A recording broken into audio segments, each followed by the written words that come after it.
Hello, my name is Dr. Afshan Tahiti. I am a general practitioner and I have been working for the last 4 years at Maputo Central Hospital at the Pediatrics Emergency Department. Here in Mozambique, there isn't much awareness of RSV infections, so this is a great occasion to share with my fellow clinicians and with the parents.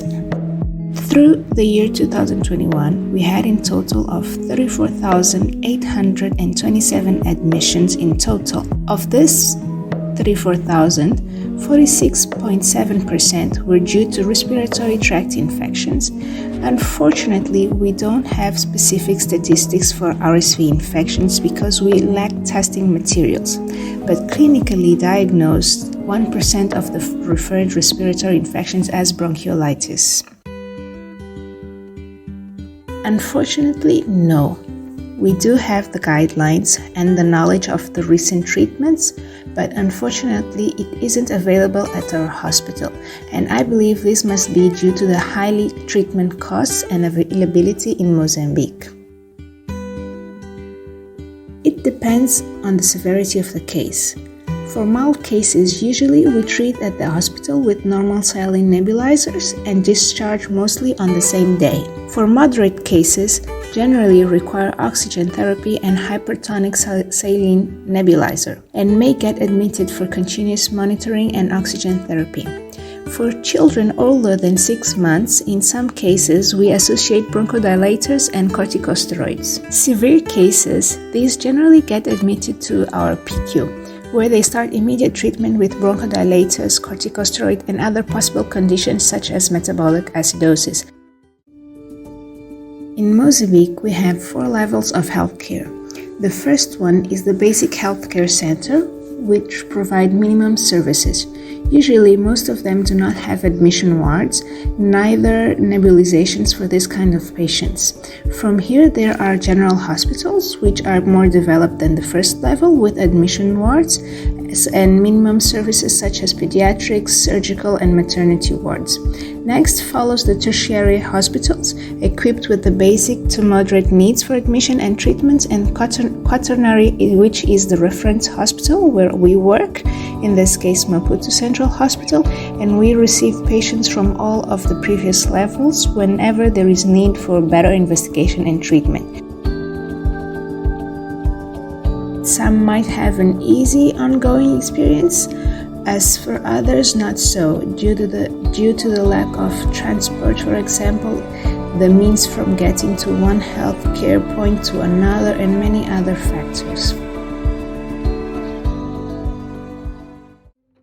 Generally, we evaluate and we diagnose bronchiolitis in a child that is under 2 years with the first episode of breathing difficulty, with or without wheezing, with variation on the oxygen saturation, as well as other symptoms such as coughing, trouble feeding, seems irritable or very tired. Most parents, I would say, normally accept the treatment without any hesitation, but some, due to taboos associated to nebulizing treatment, show some initial resistance. But as soon as we explain to them the importance of the treatment and how it is done, they generally accept it. Most of the times we do have the medication needed to treat for bronchiolitis, so it is also accessible for the treatment. Moderate to severe admitted patients usually have follow-up consultations, usually after a month after discharge, and they continue to have follow-up consultations until they are officially discharged. Some do present pulmonary emphysema, and they are observed for a very long time until there is correction so that they do not have long-term effects after discharge. Unfortunately, no. We have mobile brigades that are present in the communities. They are responsible to spread awareness on some of the most common and concerned disease, as well as indicating the community when to go to the hospital. And they do have awareness campaigns for diseases such as malaria, tuberculosis, HIV, but not specifically for RSV, unfortunately. And I believe that if as soon as possible there is a vaccine, we will be able to have a really good campaign.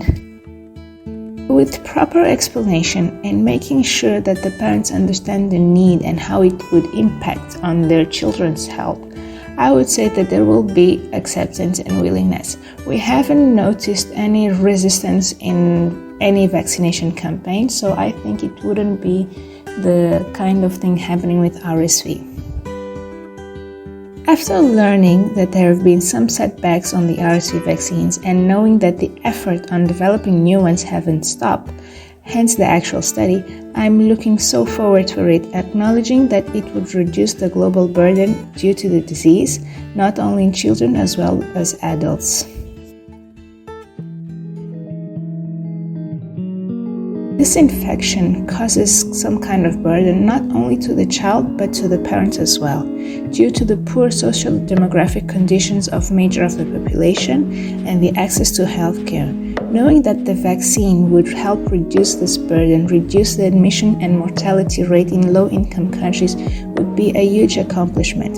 To know that our children would grow healthier with less risk of severe disease would be very rewarding for every single professional healthcare. I appreciate the opportunity and hope the Awareness Week goes very well. Thank you.